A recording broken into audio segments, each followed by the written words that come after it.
Let's try to do this in 2 goes so you can get to bed on time. I think we can fit it in 2. 2 goes? Oh, yeah. My only suggestion right off is that you guys get the really long ones because my connection is shitty. Okay, cool. There's a couple of long ones, so. Yes. Welcome back to Dime Comic Bros podcast. It is all 3 of us this week. How very exciting. And it's a news week. And Collin's computer is broken. It's very scary looking at my screen right now because Spencer's stuck nodding his head yes, and Collin's stuck shaking his head no, except for like the 2 frames of them both smiling at the camera. It's like the ultimate jump scare.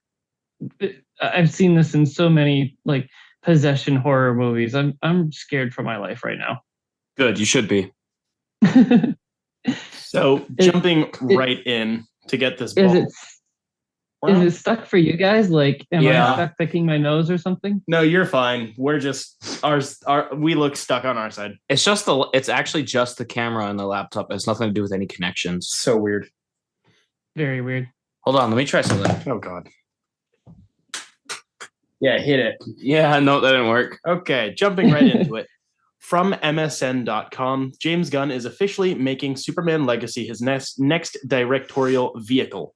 Gunn has been writing the feature since before he became the co-head of DC Studios in November, and it was widely expected he would direct, though it was unclear given his duties overseeing the expanding DC slate with partner Peter Safran. Superman Legacy will be the first big screen feature of the Gunn-Safran era. Warner Bros. Has the project dated for July 11th, 2025. Very, very hot. Wicked. Are we going to just keep going, or are we going to talk about shit? I don't have any thoughts on it. I think it's really cool. Hot. I wasn't super on board with it like originally before he had actually been announced to be directing it because he had turned down a Superman project a few years ago, and I was kind of curious as to why, but he did like a little elaboration on like being in a different place in his life and stuff. So it seems like he's excited for it, which means I'm excited for it. That's pretty cool.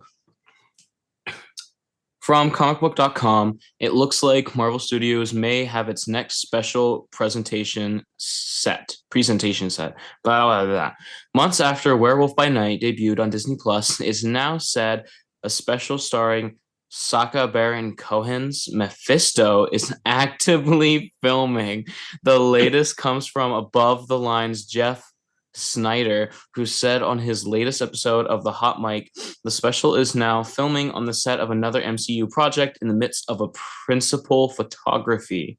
Quote, they told me there's a Mephisto special filming on the set of Agatha, House of Harkness, end quote. Snyder said on the podcast, quote, it sounds like they may be doing his very own special, end quote. Though Marvel still has yet to confirm the special, the timeline of production falls perfectly in line with what we've seen from the studio in the past. This time last year, Marvel started rolling cameras on Werewolf by Night, filming the one shot in just under a month. Jacob, say it. Mephisto confirmed. Oh my gosh. It's been how long? It's been like 2 years. It's been like 2 years. It's literally been 2 years, and now Mephisto confirmed is literally confirmed. Wasn't it WandaVision that started that? Yes. And now it's Agatha, House of Harkness. Yes. It's bringing it to fruition. What if we manifested this? It wasn't in the cards, and then it became a meme for so long that, Kevin just said, fuck it. We definitely did. I would not be surprised at all. Sacha Baron Cohen honestly kind of fits. From HollywoodReporter.com, Batman, Caped Crusader has found a new home at Amazon. The streamer and retail giant has handed out a 2-season order for the animated series, which was originally set up at HBO Max. Caped Crusader landed at the Jennifer Salk-led streamer following Warner Brothers animation parent company Warner Brothers Discovery. Yes, Warner Brothers Discovery, scrapping the show in August, more than a year after it was ordered straight to series amid a round of cost cutting. I am extremely excited for this because we've had we've heard like absolutely nothing since it was like announced that it was going to happen. And then we had to cover that basically got scrapped and now it's got a new home. I mean, how could you scrap something like that when you have two like big names running that show? But here's something. Do we have a voice for Batman yet? No. And here's what I'm going to say. Oh boy. I think that this is kind of a scary moment. It's like one of those things. It's not just like people are scared to play the Joker because of Heath Ledger. I mean, there's that, and he's passed away. But now the voice of Batman is no longer with us. Kevin Conroy, RIP. People are probably going to be scared. Voice actors or like just regular actors or whatever, whoever wants the mantle, they're probably going to be scared about doing this. Probably. It might. I do not remember his name. The guy who did it for Arkham Origins, I have a feeling it's going to be him because he, I believe, worked on a few of the animated movies as well. And he does a very good, very similar to Kevin, but not quite the same thing. Yeah, he kind of does. So at first I really didn't like his voice when the game came out because I was a stupid little pleb. But after hearing it again and doing like a whole playthrough with a couple of friends, it was actually very fitting for a young, angry little Batman of the Arkham series. So that would be cool. But I'm kind of open for whoever to play Batman. From DC.com, the dawn of DC is here, and the future continues to get brighter, but danger still lurks around the corner. For years, Amanda Waller has seen the heroes of the DC universe as a dangerous threat that could lead to the end of the world. Ever since Dark Crisis on Infinite Earths 2 months ago, Amanda Waller has operated in the shadows to collect deadly weapons and to create an army of allies who agree with her. Now she's forced to bring some of the worst enemies of the DC universe an offer they can't refuse. The Dawn of DC primer, written by Joshua Williamson with art by Leandro Fernandez, reveals Dawn of DC's secrets, threats, and connective stories in 2023 and beyond. This free special issue will be available at comic shops on May 16th.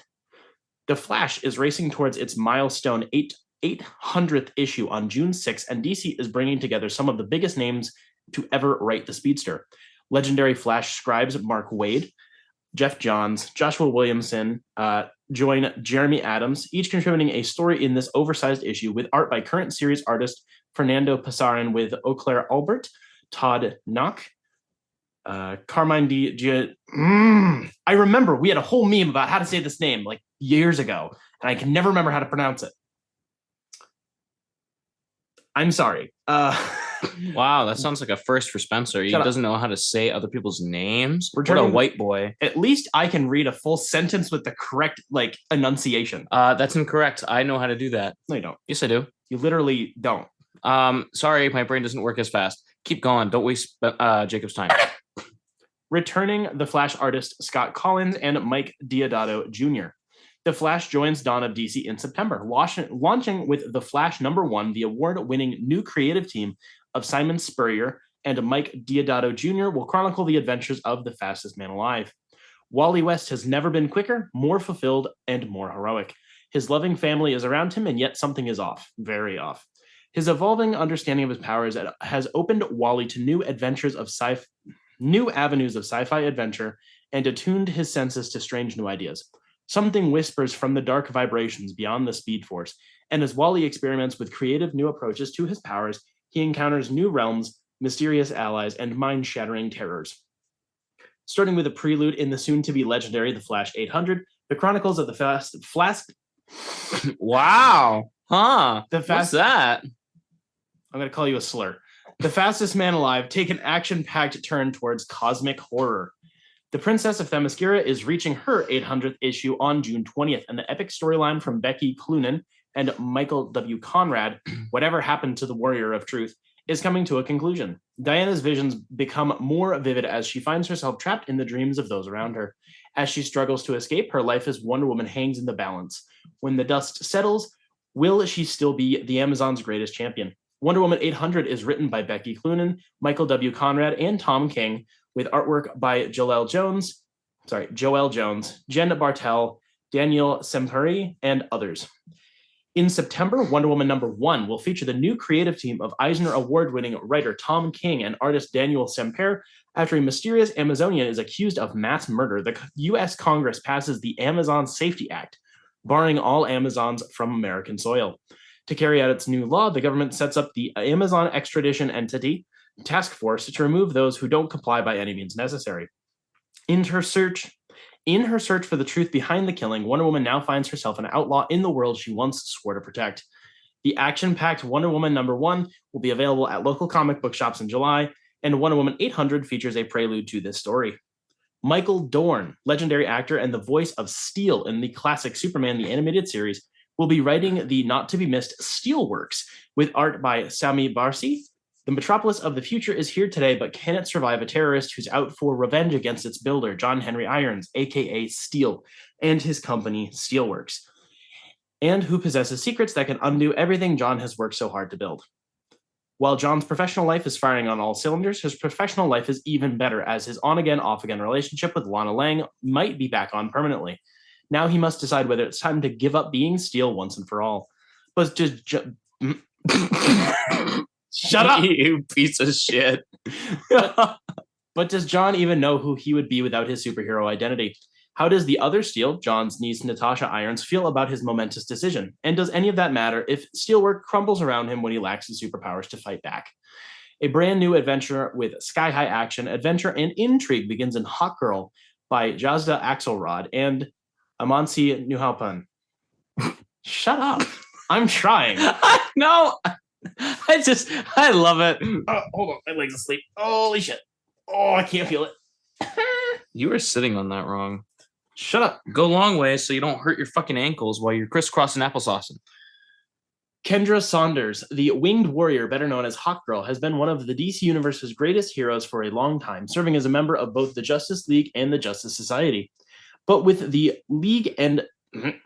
Justice League disbanded, Kendra decides she needs a fresh start and heads to Metropolis to begin a new life. That life is quickly interrupted by a mysterious villain with a powerful connection to the nth metal that makes up Hawkgirl's wings and weapons.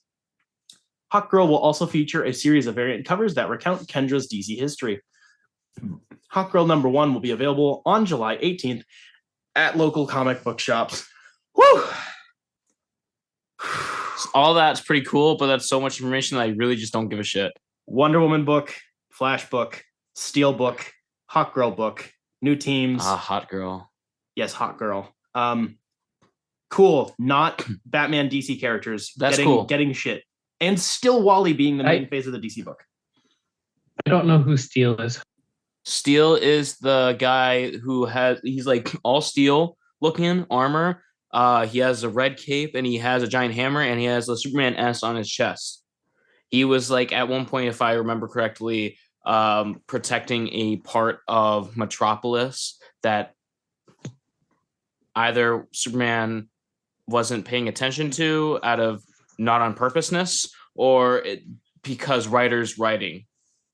He was one of the many replacement Supermen after he died. Right. I was going to say that, but I was scared that you're going to tell me, Collin, you're stupid. He definitely did not come in after Doomsday. I know he did. Okay. He's a big guy in basically an Iron Man suit, but with a hammer. So before I forget, remind me to show you guys and take pictures of the 2 books I recently got. I'll remember. It's Hellboy in Hell, the library edition, and Ghost Fleet by Daniel Warren Johnson. From Variety.com, the Heroes in a Half Shell are back. The first trailer for Paramount Pictures and Seth Rogen's Teenage Mutant Ninja Turtles Mutant Mayhem reboot has been released. It's the latest iteration of Leonardo, Michelangelo, Raphael, and Donatello after several TV shows and film runs, and this is the second fully animated version to hit the big screen.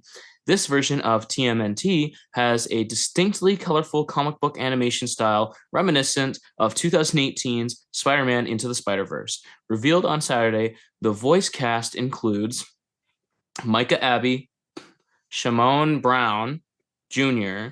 I hope I said that name right. Nicholas Cantu, and Brady Noon as the roles of Donatello, Michelangelo, Leonardo, and Raphael, respectively. You can probably skip the rest of it. That's just it's the celebrity voice cast. Okay, and then there's a bunch of celebrity voice casting, which every celebrity in every movie is playing every single bad guy in the new TMNT movie. I am so extremely excited for this now after the trailer. That thing is fantastic. I didn't think I was going to be as on board or like as crazy about Spencer's point where we're actually having teenagers playing teenagers and the voices just fit them so well. I never realized it. It kind of caught me off guard because it makes me think of all the other TMNT shows where like when you see them as young kids, they have like teenager voices rather than kid voices. Now we see them like actually teenagers and they're just retarded and I love it. Little fucking squeakers. They are, and they're just like slicing up fruit, watermelons and shit. I cringe anytime I hear that Seth Rogen is running a project because I strongly dislike his works just because they don't click with me. And it's fine that it works for somebody else, but I'm with Collin. This the trailer really sold me on this rendition. I'm pretty excited for this to come out. It looks really good.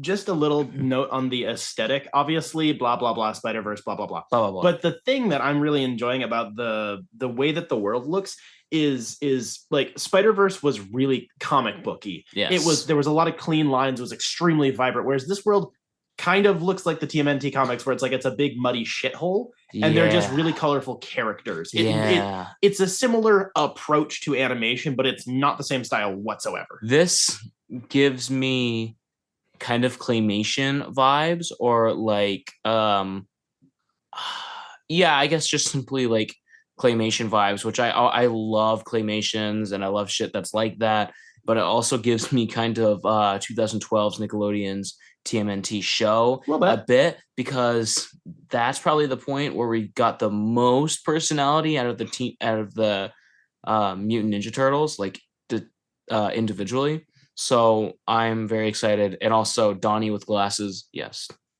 Mikey. I had a hard time. And Mikey with braces.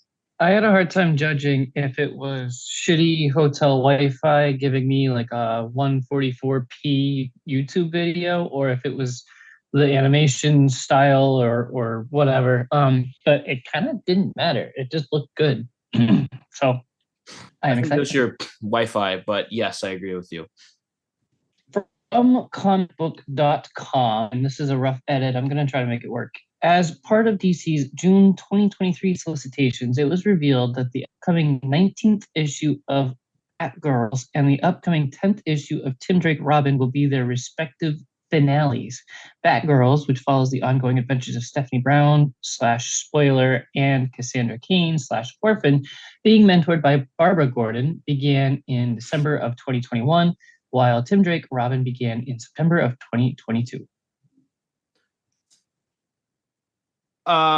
So these were pretty well received, and I flipped through a few of them. I was waiting for them to get collected, but they both seemed pretty cool. I really like the Batgirls being a team set out of like the Belfry. Like that's cool as shit. But also W because less Batman family books. Like make room for other fucking characters for the love of God. Oh, you're saying L because they're all being smashed into one type of thing, or what's going on with your brain? It's lame that they're getting canned because they're cool books. Oh, they're getting canned. I'm sorry, I missed that completely. Yes, they're getting canceled after the next issue of each one. Why? Gay. But whilst also lame because they're both at least seem to be fairly well received, make more room on the new solicitation shelf for other characters because that's like the 8th and 9th Batman family book ongoing right now. That's a lot. Just chill. I'm definitely picking these up in trades though because I was looking forward to them. Yes.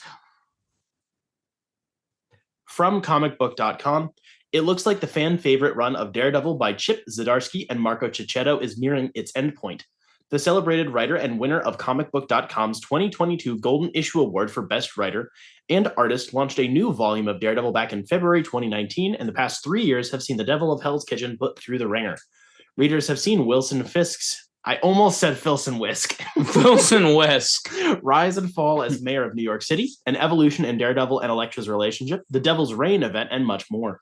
Now we have an idea of when the years-long story will reach its conclusion.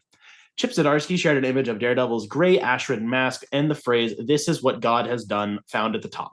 The bottom states the saga ends August 2023. No further information was provided, but fans should expect a resolution to some of the ongoing storylines, including the feud between Daredevil's fist versus the Punisher and the Hand, and Daredevil and Elektra's marriage. I actually have a point on this one because I was talking to the boys over at Jetpack, and the new re-upped volume of this, when they went back to #1 6 months ago, maybe, hasn't been received as well as the original run. It's not like it went really far downhill, but it just seemed like it definitely had kind of reached its breaking point. So it's probably good that they're ending this before it gets worse.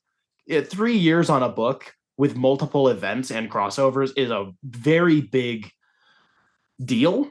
That's a big pin on the chest. Probably end it before it goes to shit. Yes. From comicbook.com, The Incredible Hulk is making a comeback at Marvel Comics. A new creative team is coming together to guide Hulk's latest adventure, and the series is going back to its monster-fueled roots. The latest run of Hulk by Donny Cates and Ryan Ottley introduced all new versions of the Jade Giant, such as Starship Hulk and Titan.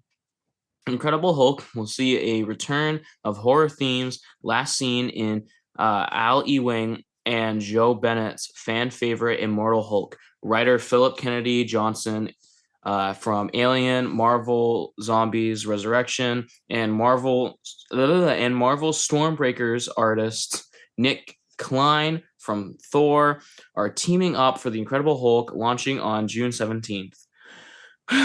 Quote, "The significance that we're finally bringing back the classic title Incredible Hulk is not lost on me.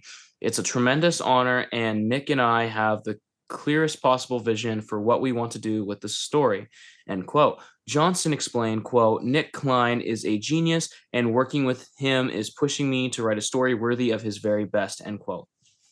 Quote, "Philip and I put a big serving of monsters, a bit of eldritch gods, a good dash of suspense, and some cool new characters into the cauldron," end quote. Klein added, quote, "We're trying to serve up a Hulk the readers haven't seen before, and if they like it half as much as I'm enjoying drawing it, they're gonna love it," end quote. Quote, "The work that Al, Joe, and the rest did with Immortal Hulk was so impactful and spoke so clearly to me personally, it was impossible to come up with an idea that wasn't inspired by it," end quote. Johnson continued, quote, "We're getting back to Stan Lee's Frankenstein / Jekyll and Hyde inspirations for the character and giving readers a proper monster book in the best, truest Hulk tradition. If you loved Immortal Hulk, if you love ghost stories, if you love Marvel monsters, if you loved old school adventure of the month stories from books like Marvel Team Up, and if you want the best, most timeless Hulk art you've ever seen, you do not want to miss this return of Incredible Hulk." Okay, end so quote. Jacob will be getting on this book immediately. Yep, I will. Absolutely. I find it kind of interesting on like a more metatextual approach, because like the Donny Cates and Ryan Ottley run wasn't received piss poorly, but Cates kind of fell off the book for unknown reasons, and Ryan Ottley's art is always really good, but like that book has been plagued with so many problems for the past year and a half or so. It's probably a good thing that they're going to wrap it up and then put it on a more of a path that we have seen before, but with more of like the monster movie type vibe to it, because the Immortal Hulk run was pretty Eldritch focused. I like that. It was really good that it portrayed Hulk as a monster, like the Jekyll and Hyde stuff, but also just grotesque and scary and intimidating. And it wasn't just him, but it was the monsters he was fighting were even worse because they were evil. So yeah, very, very good. I might hop on this when it comes out. I have to read Immortal Hulk first. The omnibus is coming out in like August or something, and I'm getting it. So I'm gonna get that instead of buying trades. Yes. Spencer. Yes. You missed a news article. Oh, I did. That's okay. It's really fucking. Oh, is it the Bendis one? Yeah, that's a big one. I didn't narrow that one down enough. It's whatever. So okay, new episode of the baby TV show. I think Jacob was trying to say something. I was gonna say that is the end of the news because that is my tradition to say. This is the end of the news. I strongly dislike this episode. What? I also didn't really care too much for it.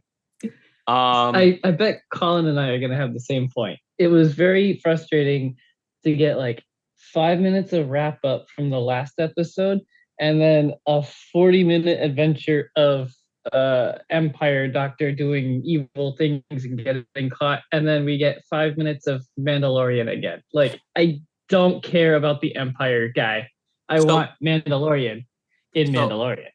So I somewhat agree with that. But my thing is, I have actually been wanting to know where Dr. Pershing has been. And I was actually kind of excited in the beginning of the episode. Spencer, uncup your ears, you fucking man-child. Stop covering your ears with your massive foreskin, you little fucking I have to protect myself from brain damage from you too. So I was excited to see Dr. Pershing and what he's going to do. So like it was nice to see what was going on. It felt like a breath of fresh air, but it kept going and it kept going and it kept going. Like, where's this going? And then we got to see Mrs. Bad Lady. I'm like, I know something's going to happen, but by the end of it, what the fuck happened? There was it felt like it was supposed to be a build up for like, oh, is she working for someone else? Is she working for Moff Gideon? Are we going to see something about Moff Gideon? I hope we don't, because I'm just kind of sick of Moff Gideon. But also, we got a whole lot of nothing. It was a whole lot of nothing. Yep. That's what it was. It didn't pertain to anything in the story. It was just there. I understand what you guys are saying. I get it. I agree that sandwiching it with the Mando bookends was a bad idea. Yes. I think this would have been good in season 2, the last time we saw him, as a follow-up episode, and just the full episode, because we've had that where like the first season and like most of season 2 were like basically bottle episodes. They just all happen to have the Mandalorian in it. Like you could have done that, because this season has really gone serialized in comparison to the last 2, which I'm not the biggest fan of that, but whatever. I liked it, but I get what you guys are saying. That's the sort of minutia that I find interesting, especially in Star Wars. There was one really weird thing that I had in the Pershing in the Pershing section. That's not in the Pershing section. I'm retarded. I had a technical thing I noticed, which I wanted to see if you guys saw it or not. I think there was intentional like frame stuttering during the TIE fighter chase, whereas it almost looked like watching like the original trilogy. Like the frame rate just on where the TIE fighters were seemed to have like dropped. It became very choppy for a minute. I reran it. It wasn't my internet. No notes. Okay, just me. That was just you. I'm on shitty hotel Wi-Fi, so that happens all the time. I mean, I thought the Mando stuff was awesome and that was fun. And Baby Grogu trying to say this is the way was really cute, and I loved that. But yeah, that whole Pershing should have been a season 2 thing, and then like a like her saying, "Oh yeah, I got rid of him off Gideon," and him being like, "Oh, good job. Guess what? I got stolen baby." And it should have been just like that in season 2, but this was not needed at all. The structure is definitely weird. The stuff with the 2 Mando bits were actually quite good. Yes. I like that this is clear. They're trying to push the focus towards the new family. Basically, it's not just Mando and the baby now. Now mommy. Yes, mommy. I like that. I like the dynamic, and I think it helps balance him out, because it seems like, especially in season 2 and definitely now, they're not letting the physical actor in the suit and Pedro Pascal's voiceover do as much of the work. Like, they're making him say a lot more lines than he needs to. He's just kind of stating shit, whereas in the first few episodes, especially of the first season, it was just evident by the physical acting. So I think having another character to help balance that out and like actually drop exposition a little bit better is cool. And I like that it's about her having kind of a sort of a crisis of faith. Like, she's in denial that she saw the mythosaur. I think that's a really cool angle to take it. Because this is my first time talking about season 3, I've been so happy that they've been getting like straight into Mando's redemption arc and cleansing himself and all that stuff. It's been really, really good to see the payoff of his faith, I guess. And like, I've enjoyed all of that stuff so far. Like, and it was, I kind of rolled my eyes when they kind of tried to play it off as a surprise that Bo-Katan was cleansed of her whatever too, and it was like, have you removed your helmet since? And she was like, no, and everybody went and it was like, yeah, I noticed that like in the last episode. Yes. It definitely felt like the delivery was kind of weird. It was very evident. I think that it's attempting to like kind of demonstrate the culture of the people. Like, we know that, but I think it was more so about the cult. The cult's actual reaction to it, I think, was the important part. How culty the cult is culting. They're definitely culting a little bit. But I thought that I like that stuff. It is just kind of a shame that the way that they've structured this is getting kind of gnarly. And then I had one technical note. Jon Favreau no longer is voicing the big boy, the big, I don't remember his name, but the big asshole boy. I think they're going to take his helmet off at some point, because if they're dropping the voice actor but letting the physical actor do the voice, it just I smell it. I smell it. I'm calling it. I understand, because he's a Vizsla, isn't he? I think so. Yeah, he's something Vizsla. Yeah. But what was I going to say? I was going to say something about, here, I have a big gripe right now with Star Wars again, or the fandom. Here, in any fucking fandom, there's so much fucking shipping and everyone accepts it. And they're the wrong type of shipping. Like, people are trying to ship people together to be a relationship. And you obviously can tell it doesn't work. And these people don't know how relationships work. And in our fucking Star Wars community, people are mad that we're trying to ship Bo-Katan and Mando together. Like, why can't we just have a male and a female friendship? Why can't we just have that? I'm like, out of all the ships in the world, this is the one you're going to die on. This is the hill you're going to die on. They obviously look great together. And she's a fucking MILF.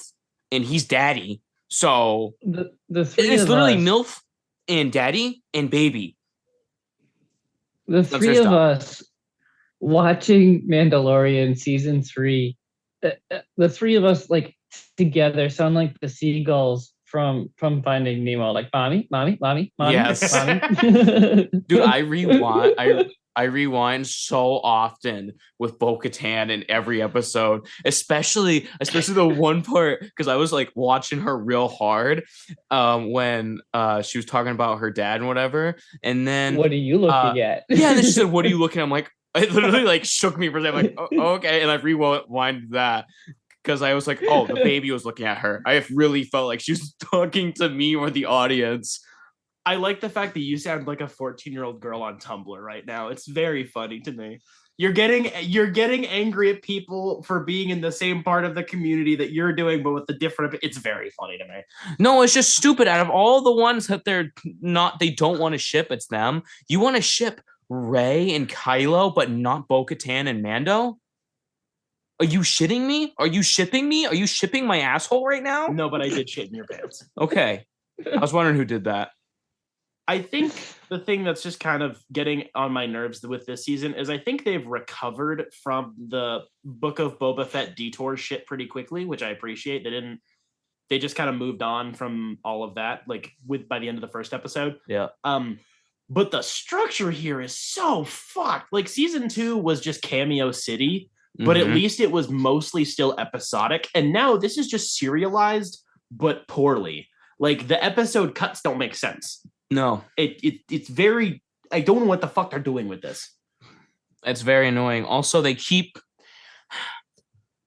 Mando keeps blowing up the best shit in the entire series. First, our fucking Razor Crest got blew up. Then the fucking badass spear got melted. And now the cool ass Mandalorian Mommy Castle got blew up. The palace. Mommy Palace got blew up. Are you kidding me? All the best shit keeps getting destroyed. I actually have a point in terms of the ships. So I just kind of realized this. Oh, I'm the 14-year-old girl on Tumblr, huh? Yeah, because you're talking about girls. I'm talking about men! So he switched over to the single fighter because he stopped being a bounty hunter for 5 minutes. Yep. I think the ship's gonna go bye-bye soon, and he is gonna move into the mommy ship because she has room. I'm just saying, like, I think that's gonna be necessary, or maybe he'll put his ship inside her ship. Oh my god, you're the worst Humbler child ever. No, here's what's gonna happen. They're literally like it's Subaru dad, single Subaru dad with baby finds the big titty goth girlfriend with the SUV. or no, yeah, she's got a truck, and he's like, okay, I'll follow you in my Subaru. I have one complaint so far. And that's I have one complaint so far. Okay.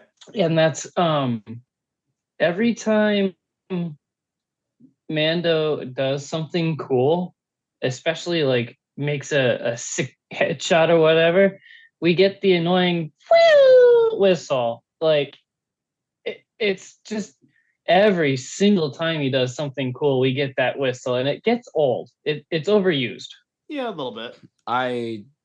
The whistle is like, look, he did something cool, but every single time he does something cool. I'm sorry, but I fall for that real hard.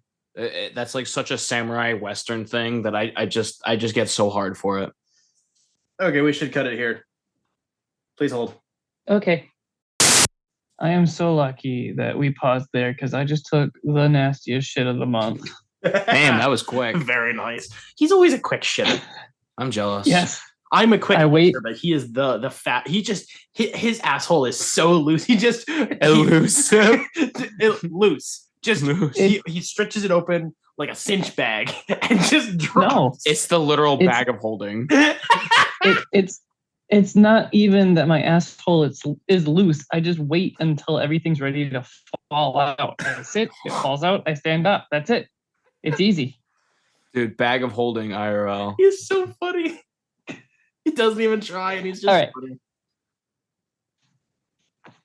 I read The Nice House on the Lake, Volume 1 and 2, written by James Tynion IV.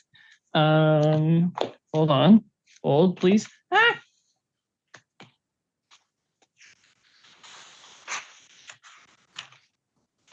Arted by Alvaro Martinez Bueno and colored by Jordi Belair.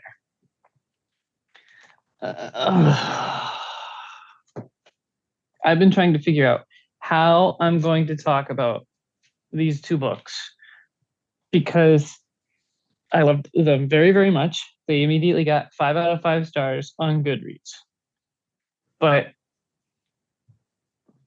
I went into this story blind, and I think that's what everybody that is interested in reading this should do. Don't look up a summary online or anything like that. Just pick it up and read it.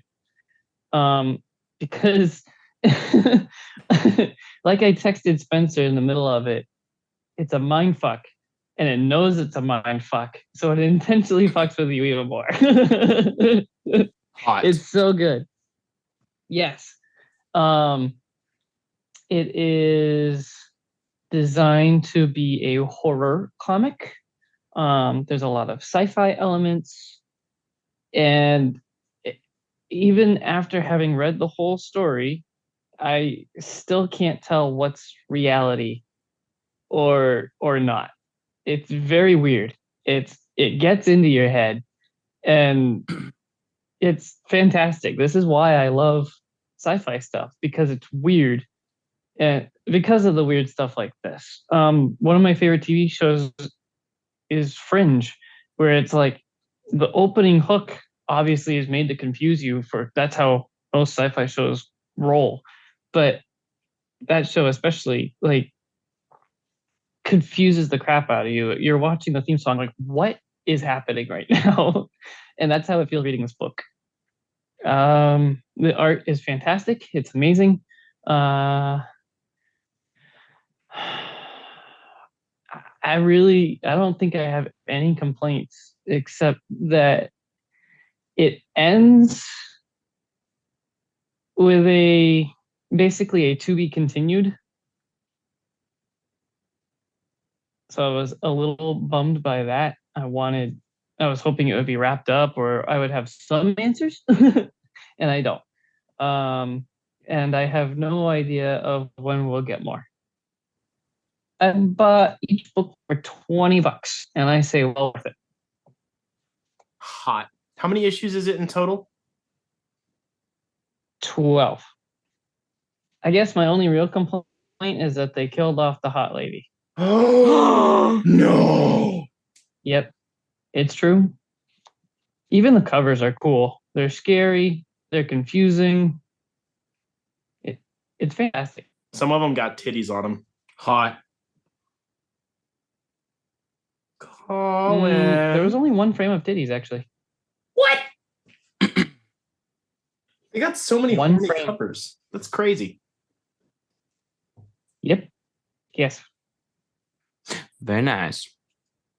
So I watched. Collin is not allowed to read this book. What book is it? Oh my gosh. Anyways, Spencer just got up and jumped out of your bedroom window. Yes. it's all right. I'll grab him by the toes. So I watched Creed 2 in the middle of this past week. And the synopsis goes, in 1985, Russian boxer Ivan Drago killed former U.S. champion Apollo Creed in a tragic match that stunned the world. Against the wishes of trainer Rocky Balboa, Apollo's son, Adonis Johnson, accepts a challenge from Drago's son, another dangerous fighter. Under guidance from Rocky, Adonis trains for the showdown of his life, a date with destiny that soon becomes his obsession. Now Johnson and Balboa must confront their shared legacy as the past comes back to haunt each other. It's hard to say. Like, I almost want to say that this didn't hit as hard as the first Creed movie, but I loved seeing so much tension between not just the sons of the big boxer men from the old Rocky movies, like Apollo and the Father Drago, but there's also tension between Adonis and Ivan. Not Ivan. Victor Drago. Drago, like Balboa said, he was trained and grew up in hate, just huge amounts of hatred, with his mom leaving him and his father to go cuck his father with another Russian man. And then the whole entirety of Russia just fucking hates them. And now they're like basically in the lowest of low poverty of Ukraine. to try to win it all back with fighting the son of Apollo Creed. This one kind of felt like it had some of that anime attitude to it. I think Michael B. Jordan? That's the actor's name. Yes. Michael B. Jordan. I think Michael B. Jordan definitely put some like brain worms in the director's head, or just some people that were working on the movie just in their head of to like put certain things like I don't know, just certain things to the fight. It's hard to say. You just have to watch it, obviously. But these movies are just so action packed. Like with the first one, just there's always something happening. There's always something going wrong. It's nice to see that it's not just trying to center itself on one big thing and try to have you just be interested in just one big thing. It just builds off of each other. It's like it's real life happening with these characters. Every character is interesting. Every character has a story going on, and it's just awesome. I loved Creed 2. I was jumping up out of my bed while the fights were going. I was just punching my bed whenever like Creed was winning or got a good punch. Or you're like, oh, he's gonna win. I'm just like, yeah, screaming at like 3 a.m. when my roommate is getting up to go to work. I'm just like, oh yeah, fucking, you know. It was pretty good. I love that movie. I give it 13 cupcakes out of 27 gold silver coins. What in the fucking hoo-ha? Does Collin's reaction to these movies then make these movies dad movies? They are already dad movies. That's how dad movies make dads react.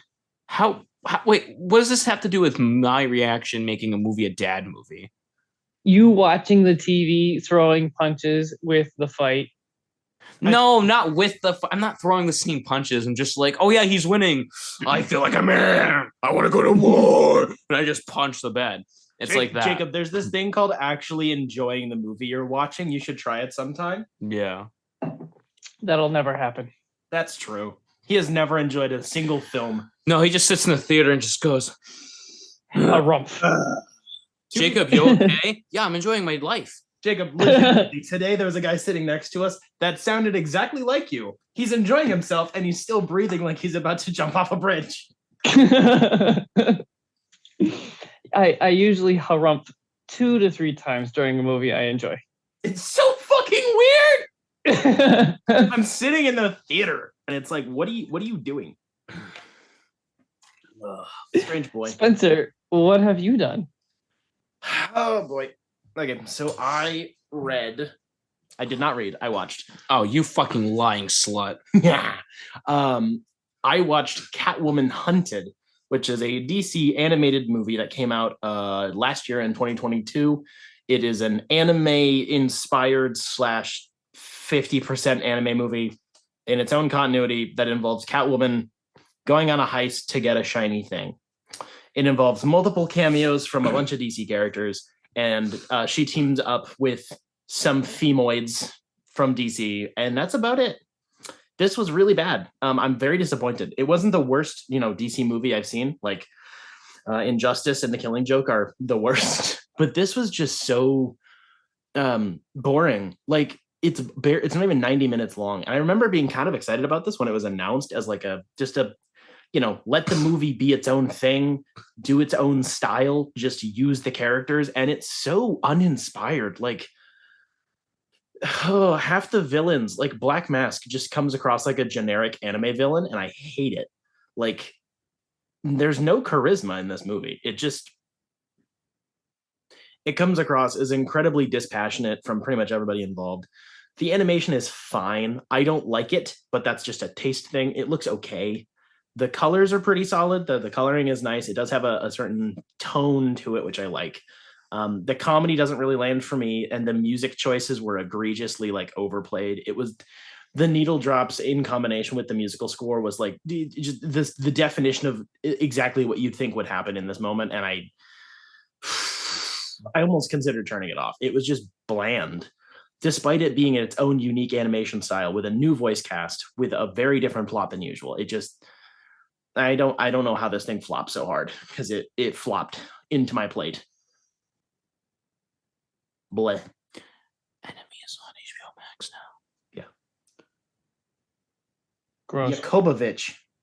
Ooh, my turn already. That's all I got on that movie, man. It's not good, and I don't have much to say because I almost fell asleep. Were her titties nice? Yes, the titties were nice. Cinema's worth it. No. Yep.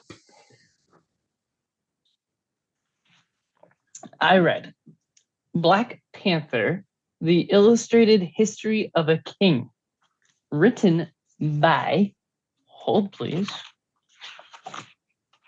Dennis Culver.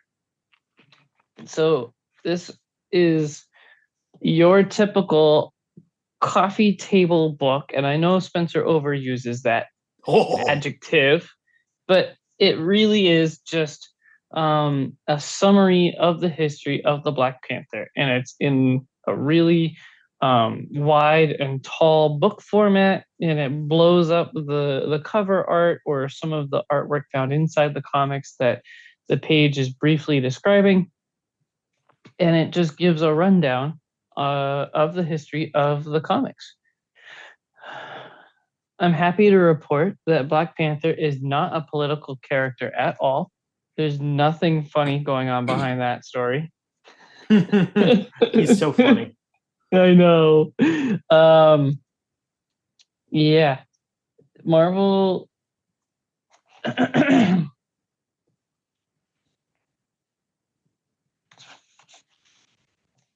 I'm trying to find the correct timeline. Yeah. So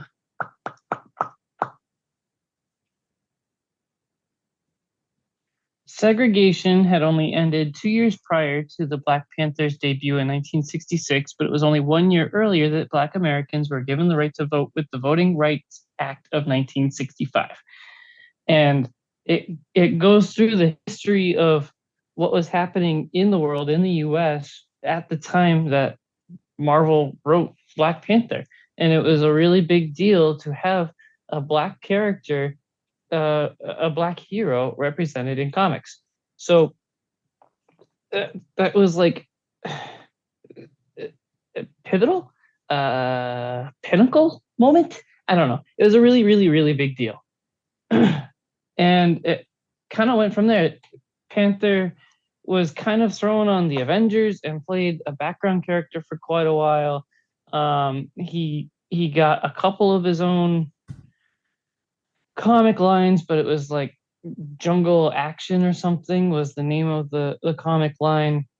And there were a couple of cool things. Jack Kirby jumped in there, and his reputation was that he wrote really, really interesting stories. I guess there was a really big one about finding King Solomon's frogs. It was like basically alien technology in like a little frog device in King Solomon's mines or something. I don't know. That sounds like the most Kirby thing I've ever heard. I love it. Yeah, exactly. Exactly. All right, I gotta pull up my notes. That was on the fly, but I made notes for this. Oh boy, he made notes. It was interesting to me that the Dora Milaje, okay, started out, and for a long time they were comprised of 13 women, one from each of the different tribes of Wakanda, and they were all like runners up, I guess. They were potential wives to be for T'Challa. Like each tribe was trying to get the king to marry someone from their tribe, but he never ever did. But they were also like kick-ass, like badasses, and they were there to be his protection, his secret service, basically. So that was kind of a weird concept to me. I'm sure Spencer especially would say that aged like milk, but it was just weird. It was just a different aspect of. To be fair, like the we've seen. first 30 years of Black Panther kind of aged like milk because you can tell it's written by like the whitest guys on the planet, but they tried. Right. They were definitely Right. trying. I had something along. Oh, they also kind of specified in the comics at the time. They got a lot of crap for it being like T'Challa's harem, and they were like, "No, that's not what it is. Like each tribe is just trying to win favor." I kind of barely knew, or it was like, I don't know. I hadn't put much thought into it, but I was surprised at how frequently Storm is Black Panther's love interest. Storm from the X-Men, of course, Aurora. Milady. But it makes perfect sense because they are both African royalty that run around in tights, I guess. Like they're both superheroes from Africa, and they're super powerful and royalty. And I really like the pairing. As the comics went on, they focused more and more and more on their relationship, and it was really cool. In the 90s, I think it was, the Marvel realized that Wakanda had never been conquered. So there was an event, Doom's War, I think it was. Dr. Doom literally takes over Wakanda, and Black Panther has to team up with a bunch of people to take it back. Up to that point, it had just been yeah, that was my next point, actually. Like, so many times Black Panther leaves Wakanda for America to play with the Avengers or whatever, and then he comes back to his homeland and he does the Pikachu face when Killmonger has or is attempting to usurp Black Panther's throne yet again. And it happens so often. So it was cool that Wakanda had never been conquered by another country up to that point until Dr. Doom did it. Like, it was a really big deal, and I've never heard of this event. There have been a lot of differences in his suit shown in this book. Sometimes it was all black. Sometimes there was like a half cape or maybe quarter cape, maybe with like a really tall collar. Gold outlines have been common. Shuri's suit had a necklace with claws or bones on it and like a fuzzy collar and a really small cape. Shuri's suit always has a bigger belt than T'Challa, and I really didn't like that. It seems like the Black Panther should be really sleek and like no pouches or pockets, or belts or anything on it. And I didn't like that Shuri always had the big old utility belt. He's literally Batman. There was also one cover where T'Challa was wearing gold-plated knee guards, and that was the dumbest thing I've ever seen. Yeah, that outfit's really weird. I picked this book up because I have the Ta-Nehisi Coates omnibus waiting for me at home if my trip ever ends. So I wanted to be caught up on what the Black Panther has done up to that point. There's a really good video on YouTube by Comic Drake that does the job, but I needed a talking point, and YouTube videos shouldn't count. So I was at Barnes and Noble. This book is usually $40. I got it for 10, and it will probably live on my coffee table. Damn, that's a steal. Damn, bro. This Thank shit's you. crazy. Collin. Yeah. I know that look. Yeah, you know it. I hate you. I swear I saw another movie specifically so I could talk. I literally cannot remember. Jacob, come up with a question for him because I did the last one. Collin just watched Creed 3. We're going to be talking about that in the happy hour. Yeah. Oh. I could talk about 65. Do it, no balls. All right, I'm bringing up the synopsis. I love how this is digressed into Jacob and Spencer talk about comics and Collin talks about whatever movie he's watched. We get further and further away from our namesake by the day. Shut up. It's true. It's not true. Dude, shut up. It's not true. Anyway, I watched today with Spencer a movie called 65. After a catastrophic crash on an unknown planet, pilot Mills quickly discovers he's actually stranded on Earth 65 million years ago. Now, with only one chance at a rescue, Mills and the only other survivor, Koa, must make their way across an unknown terrain riddled with dangerous prehistoric creatures. I I actually loved this movie. Tons of people afterwards in the theaters were saying like it's dog shit and like it was so bad. But I'm like thinking, I was so interested in this movie the entire time. There's not one point that I thought was boring or annoying. All the dinosaurs that we got to see were like stuff that we could recognize, but they were like designed differently. Like we had at least one T-Rex that had like big ass fucking monkey arms and shit like that. But Adam Driver was our main character playing Miles, and the story with him was actually kind of moving. They didn't go into detail about like the problems. They just said, hey, child's sick, he have to go work.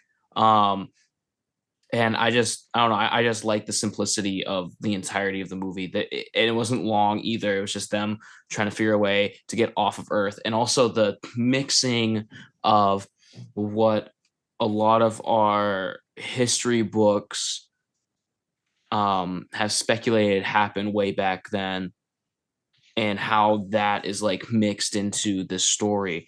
Like the aliens are just kind of like basically humans before humans, and a lot of like at one point we see Koa drawing on the cave walls because they get stuck in a cave for like to protect themselves from other dinosaurs and whatnot that's out in the wilderness.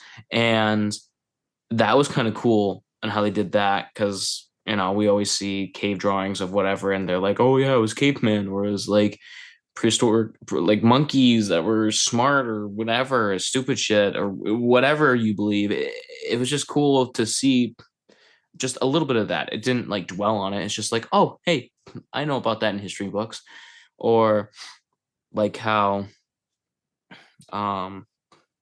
dinosaurs get stuck in tar, like shit like that, like tar pits, sand pits, stuff like that, and the geysers, of course. There's like certain setups in the beginning which were kind of cool, and I was wondering how they're going to use it. And of course, they used it at the very end. It's just it had a lot of nice tropes that didn't make it like, oh wow, are you crazy about this? It's just more like it happened, and you can just decide if you really liked it or not. I enjoyed it. I will go to the theaters to watch it again.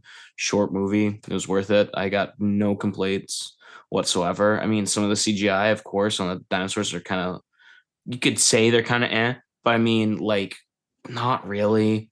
For what you expect of a short movie, it's not that bad, like at all. It's pretty good. But one thing I just realized is we didn't see any other animals other than dinosaur animals. Yes. That was kind of strange, but there's nothing bad with that. Oh, and also all the technology seems really cool. Like we got a mix of some holographic stuff and then also some like screens. And the spaceship that they used, there wasn't like a clear glass windshield on it. It was all armored up, and they used basically they just used screens, and what you saw on the screens, it was like there was sonar basically, and there wasn't really like cameras outside, but it's just like a lot of cool, neat little tidbits that I really, really liked in sci-fi stuff like this. And also the gun made really cool blam noises. And dinosaurs go burr. I never liked dinosaurs till this, and I will actually die on this hill. This movie is a better dinosaur movie than any Jurassic Park movie or Jurassic World movie, except for, of course, the first Jurassic Park. Movie is a I say this a lot, but it is a 6 out of 7 for me. Jeez. Whoa. There's nothing wrong with it. There's like nothing. It doesn't have to be super moving. It's just a cool movie. It delivered on exactly what it was supposed to be, and it didn't try to be anything else. It's just, So I have a question. Yeah. It looks like a turn your brain off and have fun movie. Is Yes. that accurate? Yes. Okay. There's nothing Understandable. philosophical. It was just kind of. I mean, Spencer, of course, would say, "Oh, the jump scares were too stupid." Blah blah. There's these little tidbits, but like, it doesn't really matter because it's not. It's not really played off like it's a horror movie because it's not. It's just a fun movie. It's not trying to be anything. It's being exactly what it is. I am very open and accepting of turn your brain off and have fun movies. Me too.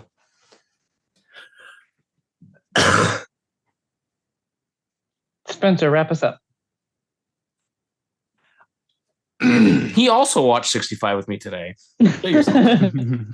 I watched Green Lantern Beware My Power, which is the 4th or 5th entry into the Tomorrowverse, quote unquote, the current universe of connected DC films that all have a unified style. It's a Green Lantern movie, but also there's a lot more in here. And this is definitely the worst one of them all so far, but it's still pretty good. I enjoy it. I'm also a big Green Lantern simp, so that is, yeah. Basically, this is a combination of a butt ton of like space related comics from DC and a lot of 90s Green Lantern stuff. This kind of condenses the whole Hal Jordan parallax going crazy and being genocidal shit and all of like John Stewart's origin into one movie.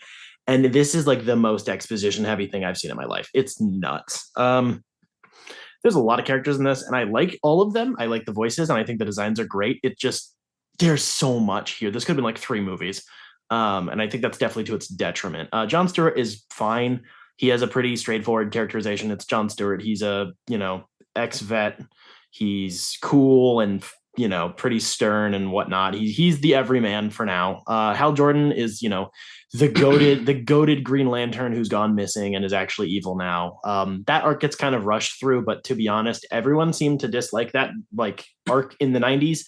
So I get why they'd want to go through it quickly. Hawkgirl and Green Arrow are the other 2 major protagonists in this movie, and Green Arrow is great because my king. And Hawkgirl was fine.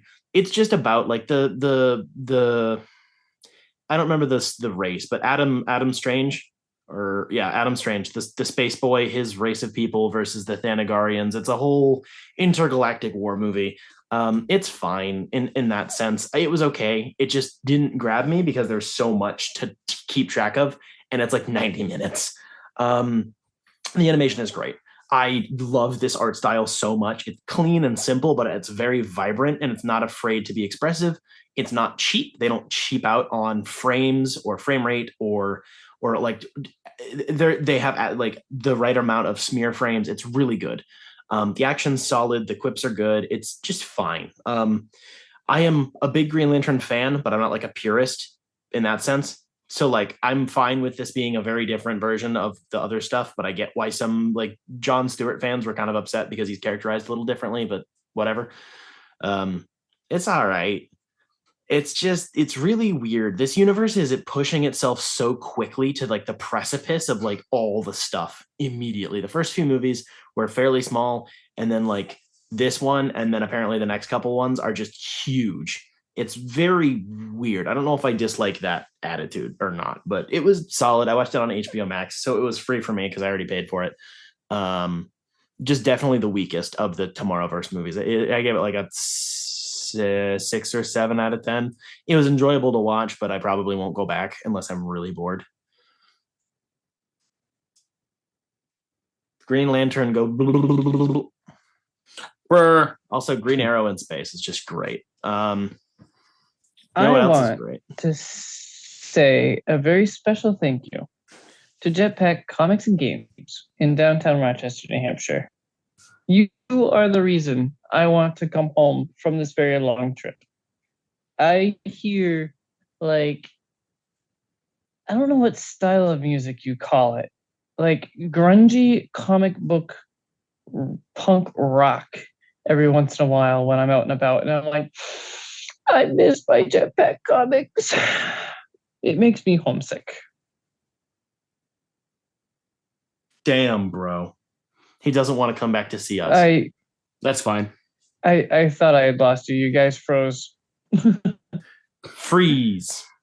Oh, I don't know. I figured you were just doing the rest of it. Also, Oh. a big thank you to our Also. page.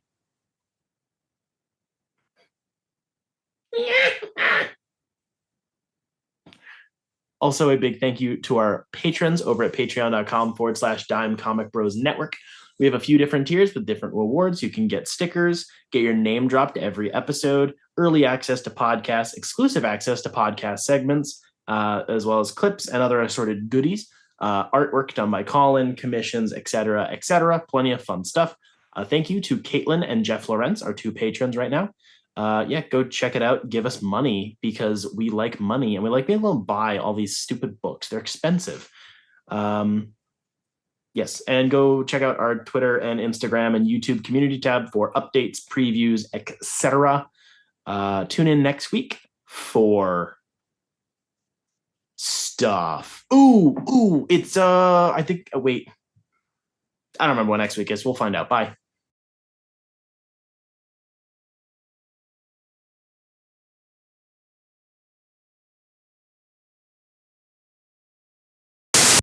I go to MCU now.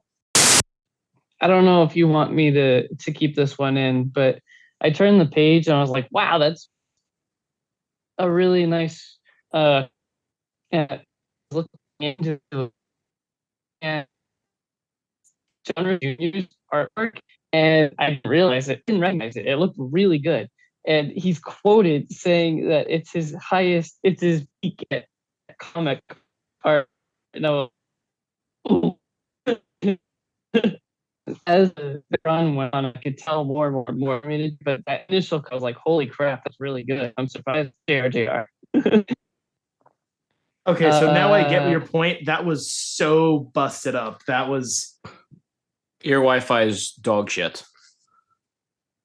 Yes.